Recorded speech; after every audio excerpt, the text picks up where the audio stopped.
आप में जो शक्तियां हैं जो आपको भी पता नहीं है वो बाहर आ सकती है। कहीं कहीं लोगों में कई प्रकार की एनर्जीज हैं, एक्स्ट्राऑर्डिनरी एनर्जीज हैं। हमें लगता है कि यार ये तो हीरो है, ये तो सुपर हीरो है, लेकिन वही एनर्जीज आप में भी हैं। उसने वो एनर्जीज बाहर निकाली और आप बाहर नहीं निकाल रहे हो। 1983 का वर्ल्ड कप आप में से किसी ने देखा था? कपिल देव भारत के लिए वर्ल्ड कप लेके आए थे। First time India won a major international tournament. बड़ी खुशी थी पूरे देश में। हम लोग, I was in standard 9th at that time, तो मुझे अभी भी पता है कि हम कितने जोर शोर से ये खुशी मना रहे थे। सब बच्चे, youngsters, teenagers. Cricket was a fever India and actually it became a more fever in India after Kapil Dev won the world cup for India. अभी भी वो दृश्य याद है, लॉर्ड्स की गैलरी में कपिल देव लेके खड़े थे। मुंबई में सम्मान हुआ, दिल्ली में सम्मान हुआ, बीसीसीआई ने बड़ा सम्मान किया। लेकिन जो हारने वाली टीम थी वेस्ट इंडीज, उनको लगा कि साला ये बंदर है, वो सिंह को सोता था सिंह तो झाड़ पे से नीचे उतर के एक चाटा मार के वापस ऊपर चढ़ गया। West Indies was a very powerful team. 1975 की वर्ल्ड कप उन्होंने जीती थी, 1979 की वर्ल्ड कप भी उन्होंने जीती थी और 83 की वर्ल्ड कप फाइनल में भी आ गए थे। और भारत तो उनके लिए मच्छर था, ऐसे ही क्रश कर डालेंगे। उनका एटीट्यूड बन गया था ओवर कॉन्फिडेंस का। और वेस्ट इंडीज की ये पावरफुल टीम, उन लोग ये लोग बैलेंस करते थे। क्लाइव लॉयड जो कैप्टन थे, जिन्होंने 20 साल तक क्रिकेट जगत पे राज किया, ये मानते थे कि कोई ऑलराउंडर की जरूरत ही नहीं है। 6 बैट्समैन, 4 बॉलर और 1 विकेट कीपर। 6 में से एक भी बैट्समैन को गेंद डालना आता नहीं था और 4 में से एक भी बॉलर को बैट्समैन बैटिंग करना आता नहीं था। Specialize in your department, that was his strategy, his thinking, but with that he ruled the cricket world for 20 years। हम लोग जानते हैं। तो 1983 के वर्ल्ड कप फाइनल में भी आ गए। इंडिया को 183 में ऑल आउट कर दिया। विव रिचर्ड्स ने 13 बॉल में 8 चौके मारे, रॉजर बिन्नी, कपिल देव और शिवलाल यादव को मिला के। इन 13 balls he hit 8 to the fence। बहुत पावरफुल बैट्समैन थे विव रिचर्ड्स। तो हम लोग सबको तो लगा कि अब तो पूरा हो गया, यही पूरा कर देगा अभी 5-10 ओवर में। लेकिन एक मिस्क्यूट शॉट उन्होंने मारा और कपिल देव जान लगा के दौड़े थे। अगर जिसने देखा होगा, अभी भी मैं जब बात कर रहा हूं तो I can see the video in front of me. वहां से अगर कैच ऊपर आता है तो कैच, बॉल देखते देखते अगर पीछे पड़ना तो पीछे दौड़ता है ना फील्डर गेंद को कैच करने के लिए। कपिल देव को लगा कि मैं पीछे दौड़ूंगा तो शायद पहुंच नहीं पाऊंगा, इसलिए घूम गए। बॉल पीछे से आ रहा था और ऐसा दौड़ते, which is very difficult and that catch made the difference. 139 West Indies got all out, India won the world cup. So West Indies को तो बहुत अपमान लगा कि ये चूहे सब 11 इकट्ठे होके और सिंह को हरा गए। Immediately the West Indies cricket board contacted BCCI for a full series, 6 test and 6 one day internationals, and they came to India with their all powerful team. उसके पहले तो बी टीम आती थी भारत में, कभी क्लाइव लॉयड, विव रिचर्ड्स आए ही नहीं थे उसके पहले खेलने के लिए। ऑलविन कालीचरण और वे सब आते थे खेलने के लिए, बी टीम। क्लाइव लॉयड अपनी पूरी माइट के साथ आ गए और 6 वनडे इंटरनेशनल्स भारत को बहुत बुरी तरह से हराया। कहीं कहीं वनडे इंटरनेशनल्स तो 150 रन से हराया। बहुत क्रिटिसिज्म न्यूज़पेपर्स में आई कि अभी 1.5 महीने पहले जो वर्ल्ड चैंपियंस बने उनकी ये हालत। फिर तो टेस्ट सीरीज चालू हुई। फर्स्ट टेस्ट कानपुर 3.5 दिन में पूरी हो गई। Innings and 250 runs defeat to India.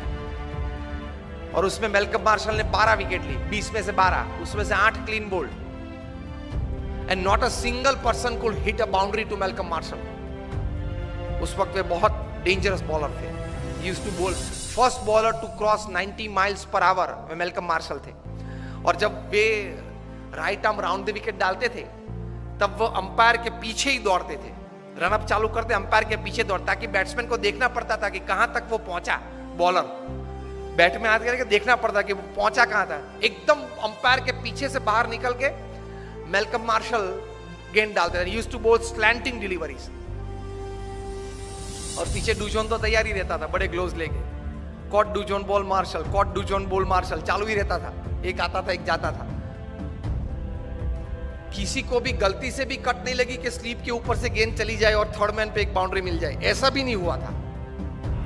Severe criticism in the Indian press, each and every Indian player was heavily criticised कि अब तो जो वेस्ट इंडीज बोलती थी वो बात सही है कि भारत ने बाय फ्लूक ये वर्ल्ड कप जीता, नसीब के आधार से जीता, प्रयत्न से, पुरुषार्थ से, टैलेंट से ये वर्ल्ड कप नहीं जीता है।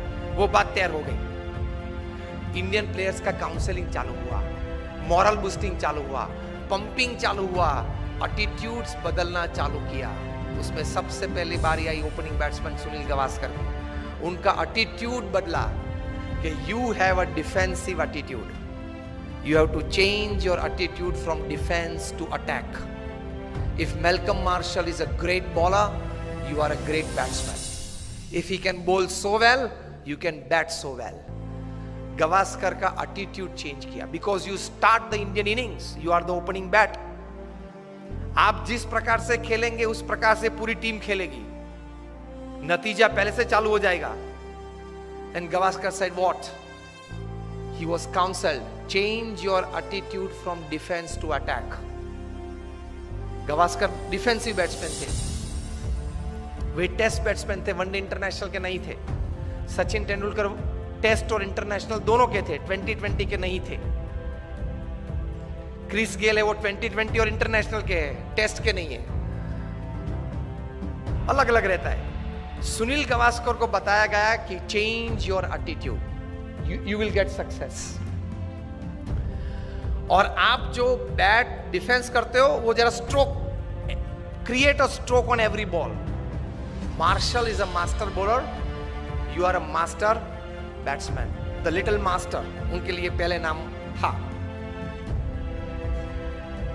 The moment Gavaskar changed his attitude, his batting changed, results changed, overall outcome changed.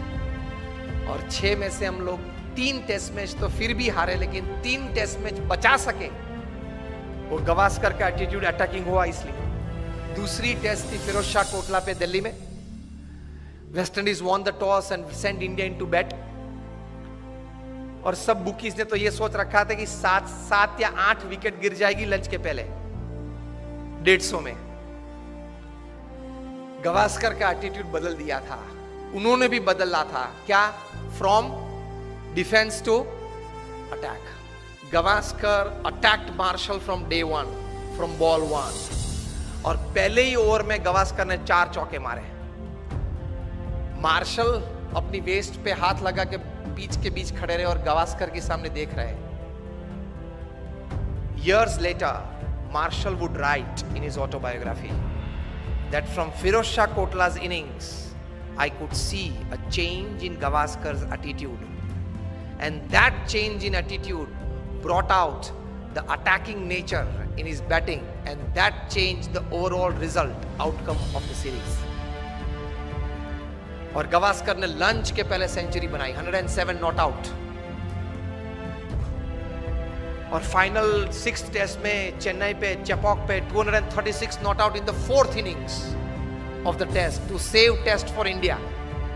2 दिन खेले 236 बनाने के लिए, लेकिन बचा दी टेस्ट। वो लिखते हैं इस पुस्तक में कि भारत में से अगर ताजमहल चोर के ले जाना है ना तो लेकर सकते हैं, लेकिन गावस्कर का जो स्ट्रेट बैट डिफेंस है उसको तोड़ना बहुत डिफिकल्ट है।